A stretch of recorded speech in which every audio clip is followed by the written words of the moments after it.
Hello, everyone, and welcome to the Malthaus Games podcast. This is a podcast all about tabletop games, card games, role-playing games, the people playing the games, and the drinks we like to have while we play. This is episode 17. No. Yes, it's the 17th episode. No. Are you just going to say no to everything? No. All right. My name is Delton. I am your host, and my co-host today is the usual yellow player, my lovely wife, Haley. Hello there. So it's a Sunday, lazy Sunday. It's 2 days after my birthday, which was June 22nd. You should wish me a late happy birthday. Happy late birthday. Woo! You already got all your presents. I did. Haley got me some awesome presents. The first thing she let me do was order the collector's box for Raiders of the North Sea through Garp Hill Games. We got that ordered from Germany. I don't know. It's supposed to ship this month before July. I don't know when exactly. They said late June, so I'm expecting that to come in sometime in July. She got me a t-shirt of the Team Galactic from Gell's Marble Races. If you ever watch the Marble Races on YouTube. Or the Marble Olympics. Or the Marble Olympics, which are probably the best events. Go watch them. The guy who does them designed logos for all the teams, and the Team Galactic logo is by far the coolest, and I think the best designed. So Haley got me a shirt with that, which was awesome. She also got me a bottle of The Last Dab, which is the final hot sauce from the YouTube show Hot Ones. They make it with a group called Heatonist out of like New York, I think. But it's a hot sauce. This one's the scorpion pepper. And it's the last one in their lineup of 10 hot sauces. It is the hottest. For example, if you read the back of the bottle for like Tapatio, the first ingredient is water. For The Last Dab, the first ingredient is scorpion peppers. Yes, so it is extremely, extremely hot. I will probably die after a little bit. We will try it one of these days soon. We should talk about what happened on Tuesday. We'll get there for sure. She also got me 3 Funko Pops. I enjoy little collectible figures and things. I love One Piece, the anime, and I have some One Piece figures, some Bon Presto little guys I found at Barnes & Noble, and then I have a Funko Pop of Zorro, and Haley got me 3 more Funko Pops for my birthday because we got Zorro from Zach and Sarah, and then we found the Nami, the Boa Hancock, and the Frankie at Barnes & Noble, like buried. Frankie! So that's super awesome. But that was that. The hot sauce story Haley was going to talk about was we made some hot sauce cauliflower hot wings basically, and we used Mad Dog 357. This used to be the second hottest sauce on the show. It has since been, I think, removed from the lineup. The Hot Wing show, that is. The Hot Ones. Hot Ones, yes. It's 357,000 Scoville, which the Scoville is kind of a made-up unit of measurement for heat from spicy things. But I guess everybody follows it. I don't know. Anyway, we put some on some wings. And by put some on, those cauliflower wings, we mean we like coated them in them. We didn't just put a drop on there. They were coated in a sauce. And we ate some. And holy Moses, those things were hot. Danielle ended up crying. She did. I ended up projectile vomiting a few times. She did. And Delton drank like half of a carton of almond milk. Basically, yes. I apparently am a pansy when it comes to a lot of hot sauce. I thought I was doing pretty good with my hot sauce intake. I thought so too. Like when we go eat Thai food, we normally get 5-star and we power through it like champs. The thing is, though, that this hot sauce is made of hot pepper extract. So it's not actually made from just the peppers. It's an extract of the heat, so it's just made to burn your face. Whereas the bottle you bought me is actually made from those peppers. Well, if it's meant to burn your face off, it did a really good job. It did. That thing was hot. It made the inside of my right ear hurt, which was a strange feeling. I laid on the bed just whining, absolutely whining for 20 minutes. I'm an adult. I'm a grown-ass adult. Yeah, but that was really hot. It was really hot. It was brutally hot. But that's really been what we've been dealing with. Haley got me these awesome presents for my birthday. It's been a good birthday. I started watching Doctor Who in the Peter Capaldi era. I got through that most of the first season. I can't think of which Doctor he is now. The 12th? I think he's number 12. I can't remember anymore. Oh, it's been so long. Maybe 11. No. I think he's 13. Well, John Hurt was like the special wartime doctor, but they don't count him in the series. Oh. Because I think he was an older... I don't know. I think he's 12. I thought Tennant was 11, Matt Smith was 12. Tennant was 10. Tennant was 10? And Matt Smith was 11. So I believe Capaldi's 12. I know we're going to be corrected in the comments. We probably will be, So we'll just wait. That's okay. It's been a while. But I started into that, which has been great. I've missed the show a lot. I caught up on Tokyo Ghoul, so I'm up to weekly on that now. We have binge watched in 2 days Rick and Morty Season 3 on Hulu, so we're through Rick and Morty. We binged watched the second season of Queer Eye on Netflix, so it's done. And then, what else have we binge watched? Anything? I think that's everything. I think that's all I've been watching. It's been like 48 hours solid of potato life.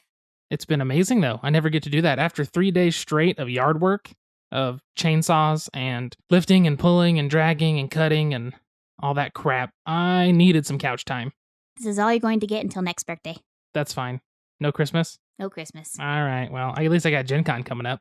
True that. Now, this episode comes out a week from today. This is the 24th. So that will be... The 1st? My God, I think it is the 1st. Next month is Gen Con month. I know. Next month's the month we leave for our vacation. So to Gen Con. That means that's the 1st. Then the episode after this one, episode 18, should air 2 weeks exactly. So the 15th. And then episode 19th will be the one right before Gen Con on the 29th.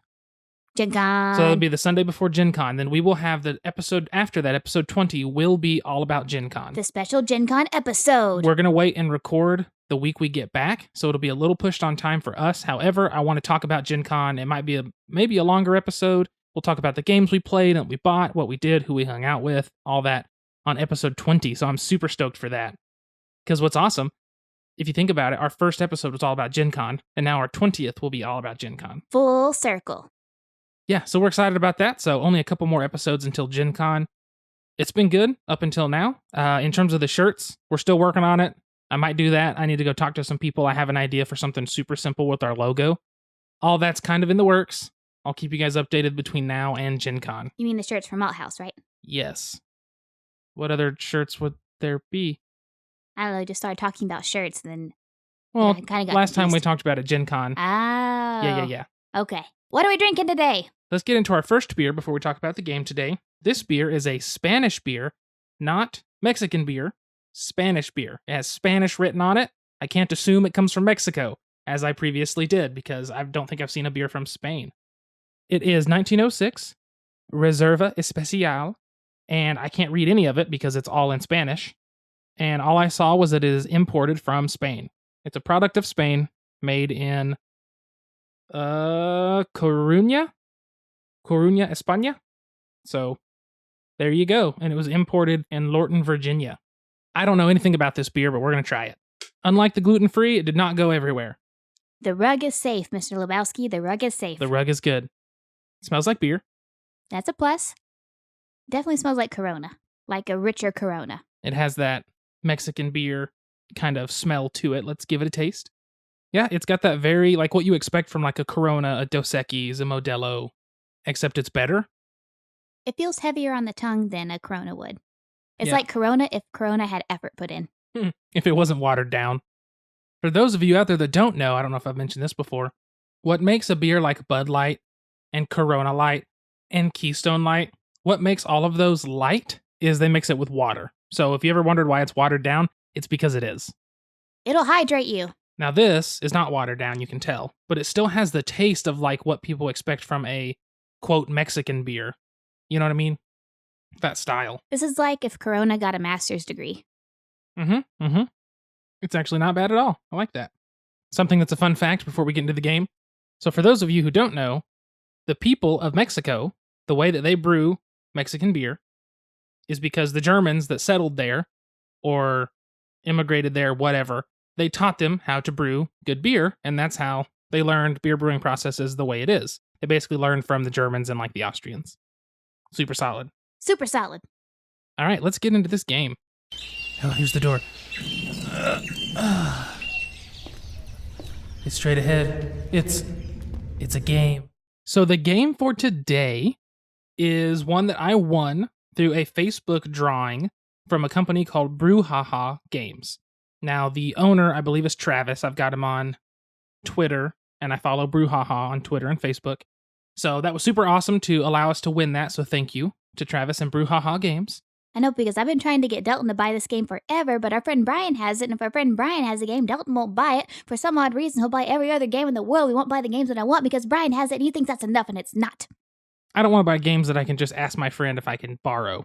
Like, he's the only person I pretty much lend games to. I'm very stingy and, like, protective on my games. He's literally the only person you allow. I don't even think you would allow me to take your games with me. No. I just don't trust people. Like, I put too much money into these things to have them messed up by people, but I know Brian takes care of stuff. He's a Magic player. What about me? Mm-hmm. What about me? Mm-hmm. I would take good care of your games. I bought half of them. You would, but would who you're playing with? No. That's what I thought. That's what I thought. No. Anyway, the game of today is Azul. Now, Azul has been in the news since it came out. People have blown up about this game. It has recently been nominated for the Spiel des Jahres in Germany. The game is designed by Michael Kiesling, who's a very popular designer. I know the name at least. I can't name any of his games because I'm lame, but I know he's popular. The art direction is Philippa Guerin. Illustration is Chris Quilliams, and graphic design is Philippa Guerin, Carla Ron, and Marie-Eve Jolly. That's how I'm going to pronounce it. Put out by Plan B Games through their, not sister company, it's actually part of their company, their Next Move, like department or Umbrella? something. Kind of like, Plan B is the umbrella, and Umbrella Next Corps. Move is under it. Anyway, so Azul. Azul is super popular right now. It has been since it came out. It has been nominated for the Spiel des Jahres in Germany, which is a huge award for a board game to win. They have multiple categories. I think it's in the family game category.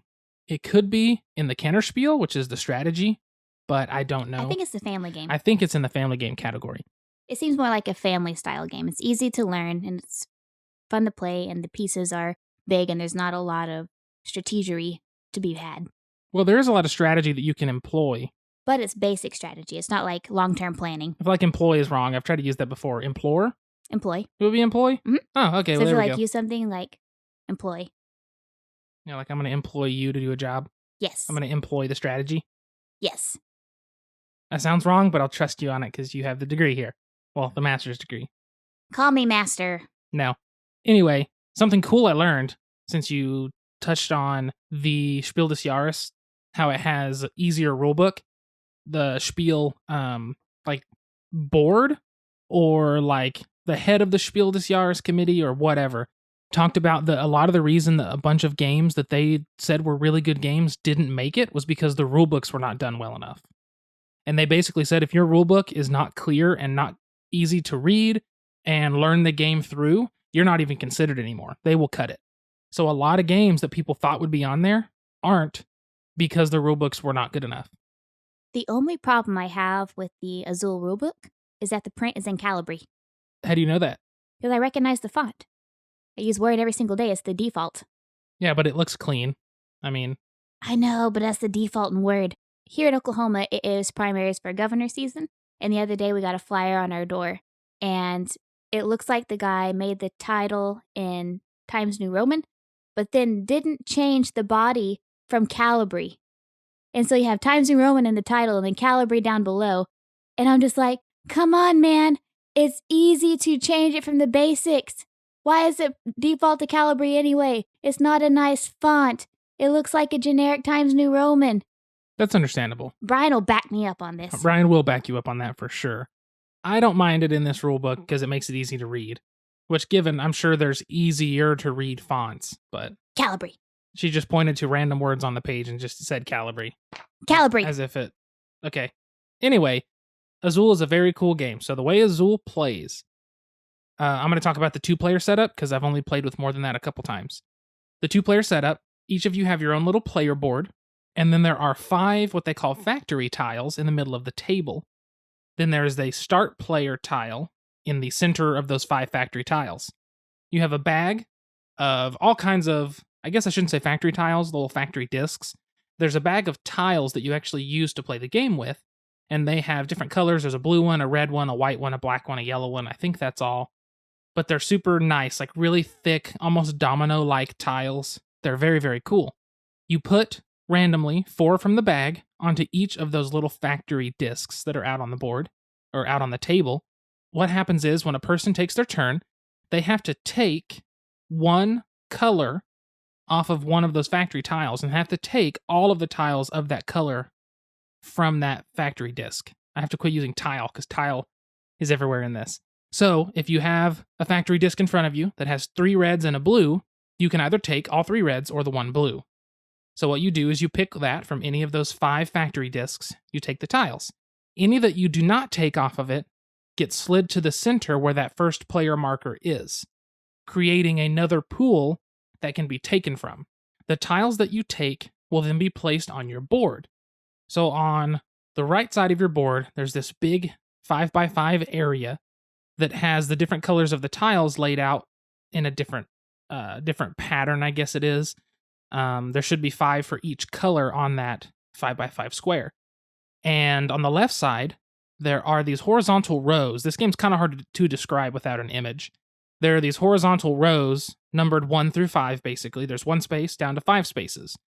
The tiles that you take, you have to place in those rows to fill them up. And at the end of everyone's turns, if you have a full row, you move 1 tile from that row into the 5x5 on the right side to the corresponding colored spot.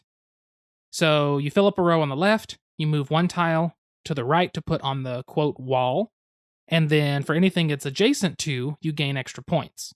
And you slowly build points that way, as well as horizontal rows, vertical rows, and getting all 5 of your colors on the board are worth points also. It's kind of a weird thing to describe, but basically you're taking these tiles, trying not to take too many or too few. If you take too few, you'll have to take more to fill a row, but if you take too many, those excess ones fall down and become negative points. Now, I said when you take all of the tiles of a color off of a factory disc, that the other ones you don't take go into the center with that first player token. What happens is if somebody takes from that center area, not only do they get the first player token to be first player next turn, the problem is that first player token is immediately worth 1 negative point. And something we've learned is nobody wants that negative point. Even though it's 1, it's not even that big of a deal. Nobody wants to take that first.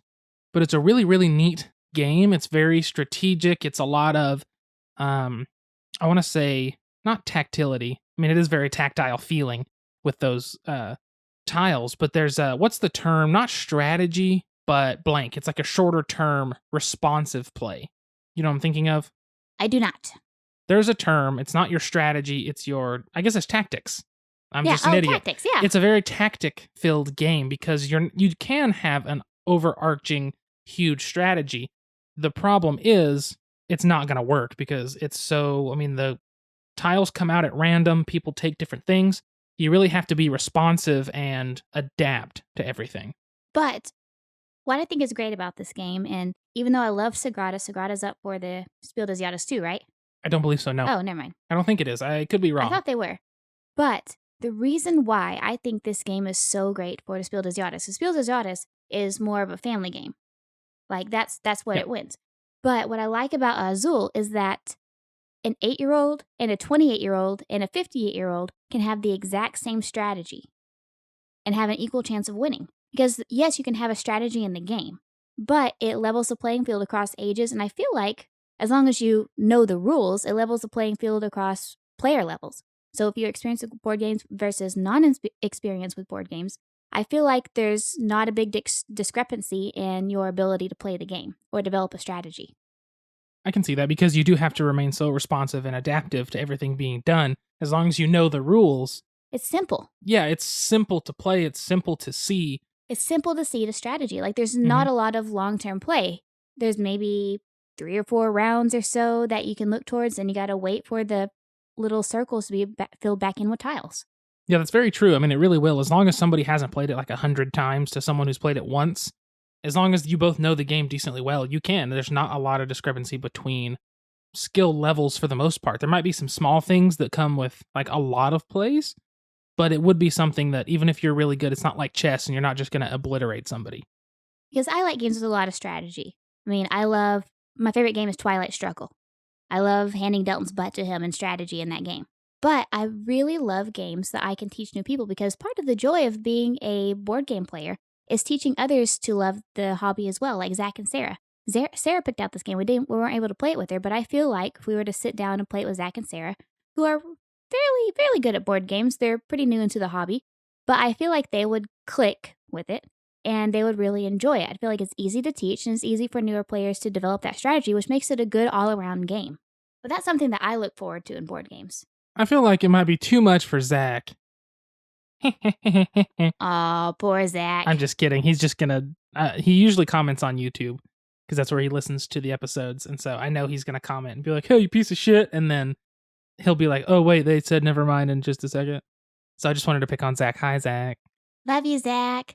But yeah, Azul's just really awesome. It's very neat how you slowly build up, and part of what I like about the planning in the game is when you're building a vertical row, and you build 4 tiles and leave spot for 1, and then you build 3 horizontal tiles and still leave that same spot open. And then when you fill it there, you get points for the vertical line that you just made and the horizontal that you just made. You know what I mean? You get a bunch of points at once. So there is ways to plan where you don't get points in the beginning, but you'll get more points later. Which is how I dominate Delton. That's a lot of thunder. I doubt they can hear that, but we've had thunderstorms pretty much all night and all day, and we just had a big hit of thunder just there. And we only have 2 hours until the Pride Parade. Yay! Yay! I'm going to be at home watching Doctor Who, and Haley's going to Pride with her friends. I'm going to be soaking wet in my rainbow cape. And that does not sound fun to be soaking wet. Woo! In your rainbow cape. And my rainbow cape. The wind, you're going to have a tornado down there. It's just going to suck you up. Remember, never wear capes. That's what they teach you. That's okay. Mine has Velcro, so the cape will come off. Smart. Can't be used against you. I think ahead. Azul is very cool. We really love the game. It looks absolutely gorgeous on the table. Just phenomenal. The tiles have this amazing tactile feel and look. It is like Dalton was saying, it feels like dominoes. So you really feel like you're making this collage or you're making this piece of art as you're playing the game. It's kind of like Sagrada whenever you place the die. You're making a work of art. And I like that about Azul as well, which is why I'm really excited to talk about the aesthetics of games today. Hey, what can I get you? I'd like a topic. Any special way? Make it a top shelf topic. Coming up. Enjoy. But before we get into aesthetics, Delton, what are we drinking? So this beer is from a French-Canadian company. I believe they're out of Quebec. Let me see. They are from QC. That's Quebec, right? Quebec, Canada. They're out of Quebec. It is, I always pronounce it Unibroue, is Unibrou, or Unibroue, if you want to be butchering the name. If you want to be American. Right. This one is Attributions Lemon. Now, Attributions Lemon, if you know any like older metal music, is a Megadeth song. And this has Megadeth on the label. It's like a special thing they did with them. It's a Belgian-style Saison ale. It says dry hopped and 4.5% alcohol by volume. Unibroue does some very good beers. I like a lot of their stuff. Ooh, that kind of shot for a second, didn't it? That carbonation. I'm going to give this bottle cap to Steve. Don't, it has foil on it. He'll probably choke. No.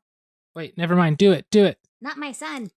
For those of you all who don't know, my cat Steve, or our cat Steve, loves bottle caps. And we have a get-together and somebody throws their bottle cap in a trash can, which you should throw it in recycling, but you know, Steve will jump into the trash can or the recycling can and retrieve the bottle cap and add it to his collection. Yes, if we ever want to do a deep cleaning in the house and we move all the furniture and we pull out the couch and we pull out the recliner and we pull out the TV stand, we usually find an amount of bottle caps that is just astounding. Like that one time just under the TV stand, there was what, 20?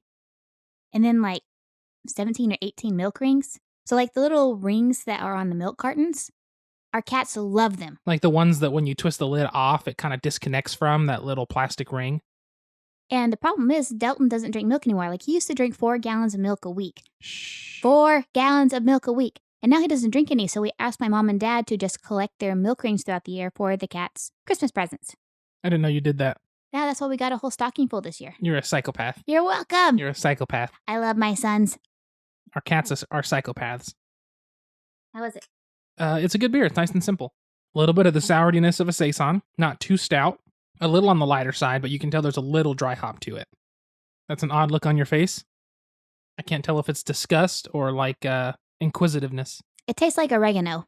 I can kind of see that. It must have been the hops they used. I mean, it's really good. I just had to place it for a second. This beer tastes like oregano and beer.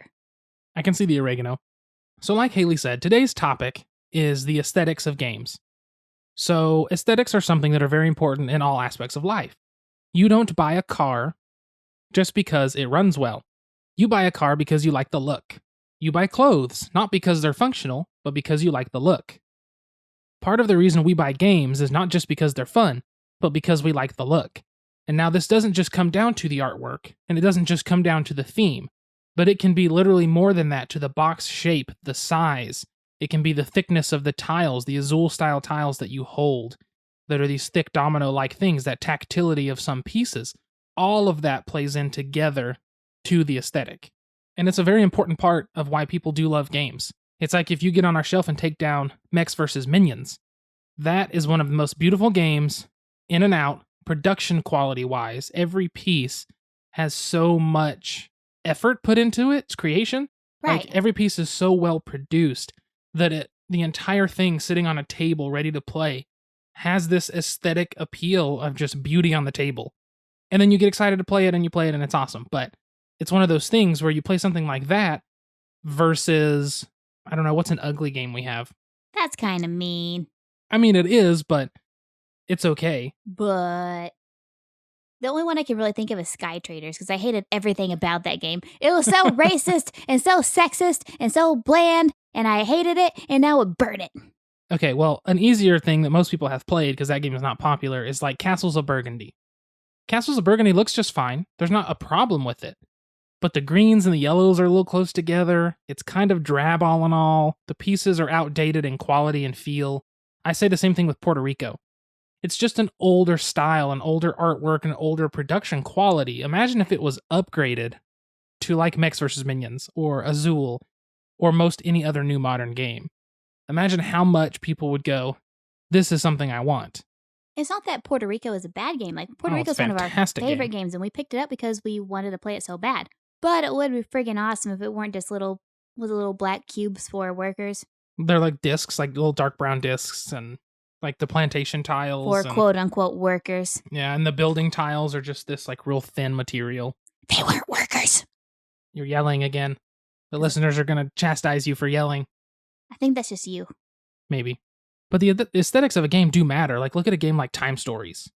The game is just gorgeous. Every single little bit of that game has been thought about in a way to make it this gorgeous, presentable piece of art on a table, as well as a game.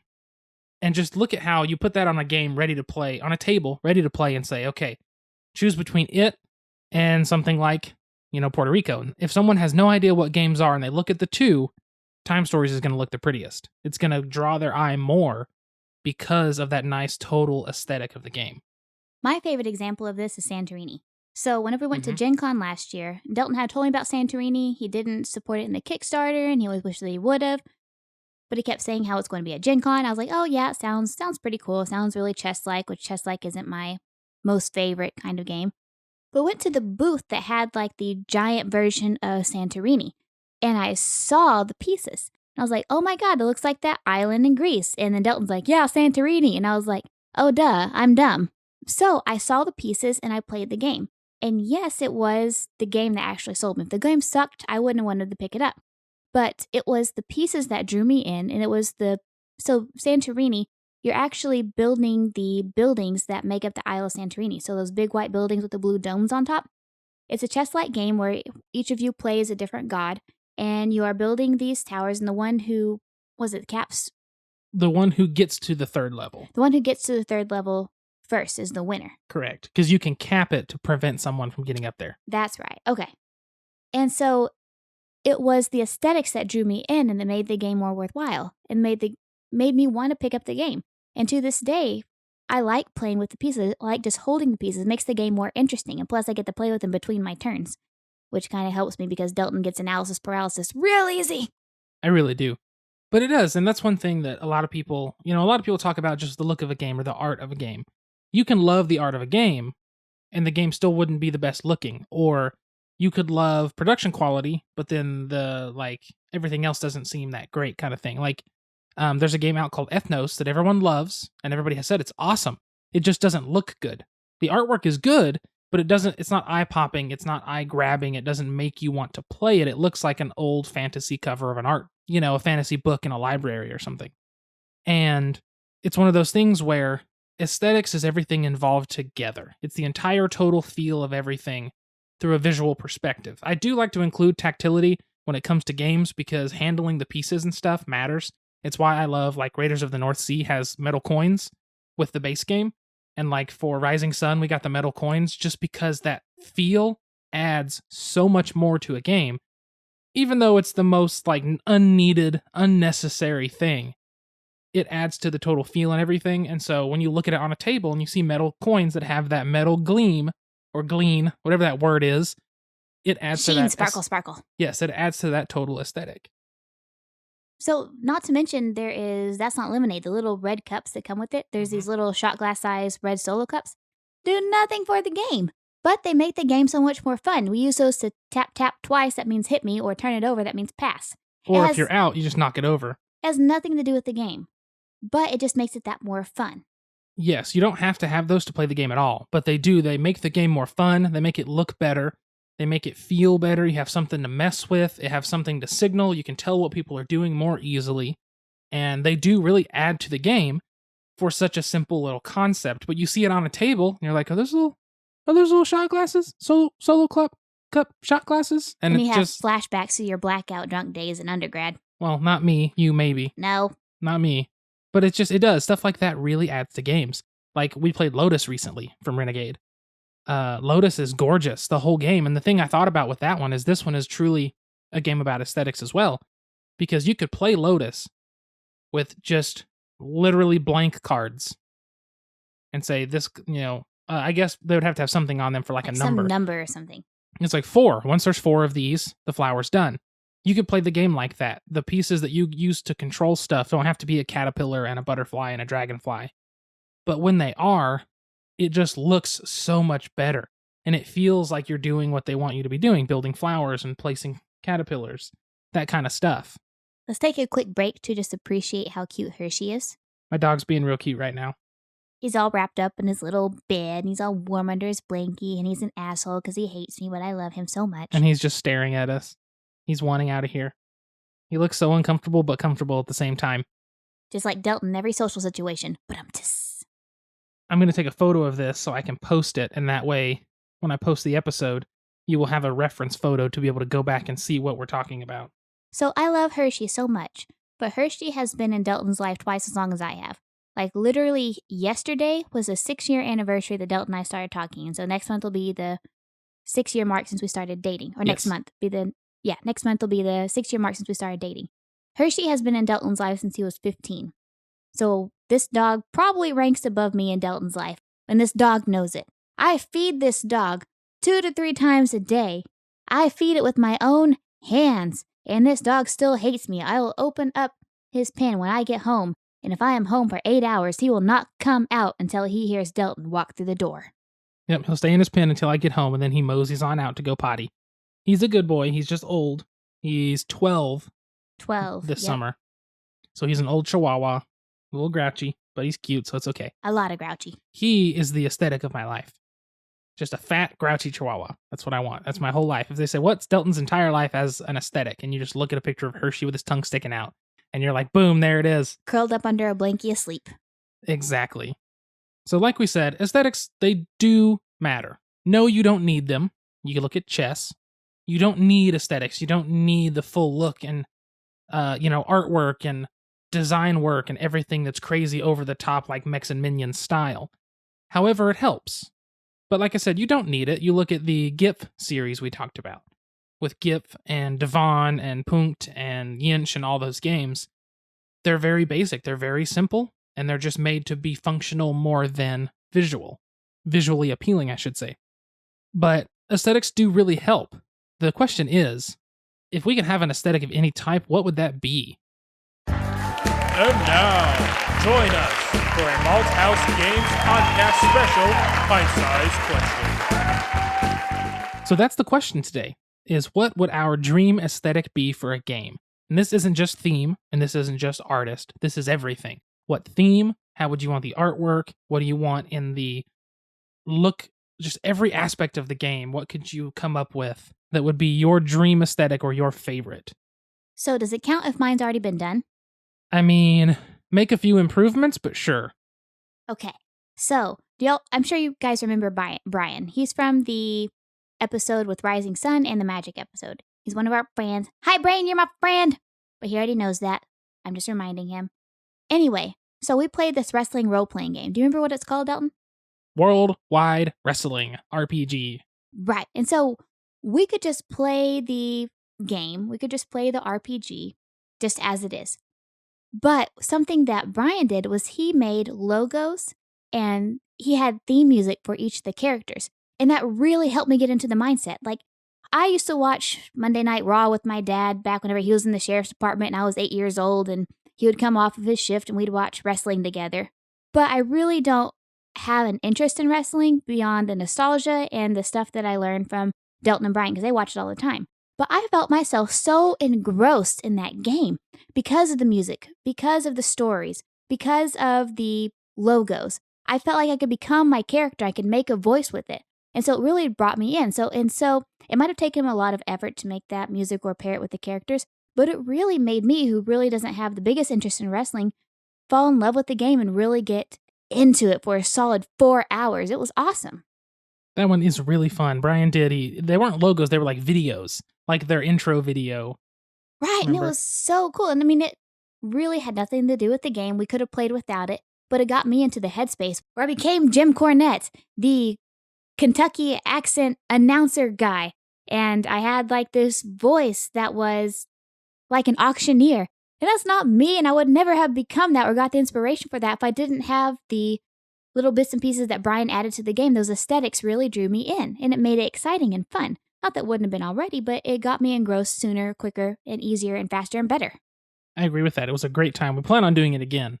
It's just a fact of we're all busy, which sucks. But it does. He had this awesome music for everybody, and my character, Dr. McGrew, was the creepiest sounding music I could think of basically for him. He did really great with all the music. So it was very, very cool having that and these little videos that he kind of threw together that were like the intro video for these people. And it really does improve those kind of experiences rather than just saying, all right, yeah, you walk down to the ring and wrestle, so it really does improve on that. And you said I have to improve on that? What could you improve on that? Damn it. Let's see. I think the only thing I could really think of was if he had like a sample script that they would do in like a promotional, like just a 4 to 5 sentence introduction, like in their own speech with their own words that they would use. Like was it Mr. McGrew? Dr. McGrew. Dr. McGrew. I feel like he would be like this 1800s Cockney accent, mysterious fellow, where like there was one character who was like a steampunk. I feel like she would be rapid speaking, be very skater speaking. And so that would help us to get into the characters better. Because with RPGs, you really get into those characters, which is why I love RPGs. Because I love acting. And I love just getting lost in a character. So I feel like that would help us to kind of get a feel for the character a little more. I could see that. Just have like something that tells you, okay, this is the character. Rather than just Brian telling us, it's like a little descriptor that just says, here's their little intro spiel to let you know who they are. And it helps you get into their headspace, too. I could see that for sure. Become one with the character. Oh, no. How about you? So, the more I think about this, the harder this is to come up with something. First, I was like, oh, this will be easy. Yeah, dumb. No, not at all. This is what you get for letting Twitter decide. Yeah, right. So, what I did on Twitter is I did a poll, and it was like, your favorite aesthetic game, your least favorite aesthetic game, your dream aesthetic, and then one other one that I can't remember. And they voted dream aesthetic as the highest vote. So that is our question today. For me, I'm gonna do something kind of different. I would say it's a slightly darker game, but it's gonna be gladiatorial combat. So you're gonna have a Colosseum, but I want the board to be like textured in that manner. Slightly elevated on sides, you'd have to like store it really differently, right? But make it where it looks like a little Colosseum, a little ring around it. Make it where the bottom has like a felted feel, so it looks more like the sand, which would be amazing. And then you've got little people that are like little action figures that you control as your gladiator or whatever. And then basically you just go from there and run with it and keep that going. I think doing that would be awesome because you would have this feel of the combat. You could have like when the lions come out, you've got like an action figure of a lion that's got fur and everything. And it's, if it looked that way and you have a chariot with horses and you can literally put it in and it wheels around. And this would probably have to be like a miniatures combat game to pull off this in a game space, which I'm not a huge miniatures combat game fan. By not a huge one, I mean I don't really care for them. But that would be awesome. Like if you literally plop down a chariot being pulled by 2 horses with like a dude on the back with a spear, like that's just so cool. That would be amazing. But if it was done correctly, where the horses looked like little horses and the chariot was designed that way, And they were soft like horses. and then you could play music that feels of that style and just see the like gritty Colosseum and have like the sort of sand. And so that way, if it's felted and you pull the horse's carriage through, the carriage wheels can leave tracks or something. Like, I think that would be so friggin' cool. But it would look phenomenal. You'd have to have a really big Colosseum. It'd be really good to draw people into the game. It really would. I think that's what's good about miniature games is people build those entire setups of landscapes and stuff and paint them. Paint them all. And get all that done, and it looks awesome. But I think that would be cool if you could contain it to a board game size. I don't know how it would be done, but I think something like that, where you could go back to like a Colosseum or a Circus Maximus or something like that, and use, I mean, like if they did a racing game and it was in a Circus Maximus, you know, so it was Roman, or something like that would be really cool, but you'd have to do it and make it look like an actual circus, and I just think it'd be so cool if you did it correctly. You'd have to nail the textures and nail the way things move and all that. It'd be hard, a lot of work, but I think it'd be sweet. That's kind of a random one, but I think that'd be awesome. I think that's really what draws people in too, like I said. yeah, it's those visuals. Thank you guys for tuning in to episode 17. If you would, follow us on social media. We're on Twitter, Facebook, Instagram, YouTube at Malthaus Games. If you would like to email us, it is contact@malthausgames.com. The last thing I'll say, which is I've only talked about this one other episode, if you would like to help us improve our content by upgrading my computer to be better at editing, as well as get better lighting for videos and microphones in the future, we do have Patreon, Podpledge, and Ko-Fi, Coffee, whatever, KO-FI, at Malthaus Games on all of those. We appreciate it very much. Definitely. But we just appreciate the support in general. We appreciate you all listening to us. I know our listening, I'm hoping by Gen Con we'll have 1,000 listens, which is crazy. At least someone listens to me, Delton. Yeah, it's not me for sure. I never want to listen to you. Meh. Lame. Anyway, that's it for our episode today. Follow us on Twitter at Malthaus Games. I did that. Oh. Yeah. Damn it. You're- Follow us on Twitter at Delton Brack. That's DELTONBRACK, and Squirrely Geek. Delton, spell it. At SQUIRRELLYGEEK. Good job, Delton. High five. Oh my god, I'm being condescended upon. That's a weird way to put it. Whatever, it's fine. That's everything. We should probably cut this off now. So before we wrap up today, I wanted to give a shout out to Katie Aidley. So recently, Ms. Aidley put out she's from Katie's Gaming Corner, right? Yes, from that's right. Katie's Gaming Corner. So she recently put out a post about her experience at Origins, where basically she was assaulted and she was disrespected, and how brave you have to be to write a piece like that and to put your experience out there and show that you too are a victim of this bullshit. And that is very brave of you, and I respect you, and I want to say thank you.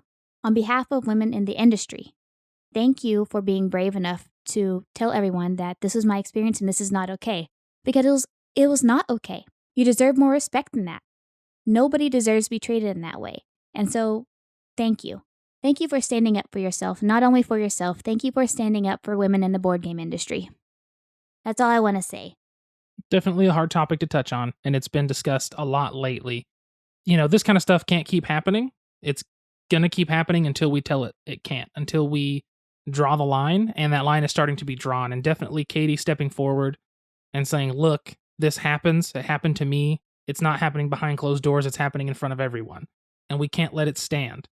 And it's something that's very important, and we just have to fight to get rid of it and fight to stop it and be aware of what's happening around us and make an effort is really what it comes down to. So, yeah, very brave of Katie to do that. And hopefully situations start to improve from here. Hopefully everybody kind of buckles down and says, all right, we're not letting this shit happen anymore. And if it does, it's like we're going to make consequences for it and things like that. So that's kind of a somber? Is that the word? Somber thanks. I'm sorry that happened to you, but I appreciate you standing up against it. And I think that's a good slightly sad finish out the episode. Thank you guys for listening as always. Sit back, relax, grab a drink, and play some games, everyone. We'll see you next time. Goodbye.